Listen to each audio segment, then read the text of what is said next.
నేను కూడా ప్రత్యేక పరిస్థితుల్లో వాళ్ళు 2 సీట్లు అనౌన్స్ చేశారు కాబట్టి నేను కూడా 2 సీట్లు అనౌన్స్ చేస్తున్నాను ఈ రోజున.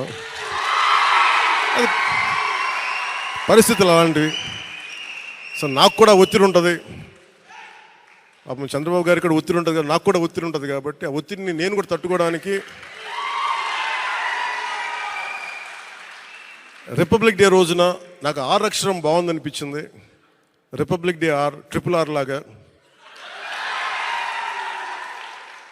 రిపబ్లిక్ డే రోజున రాజోలు రాజానగరం సీట్లు నేను అనౌన్స్ చేస్తాను.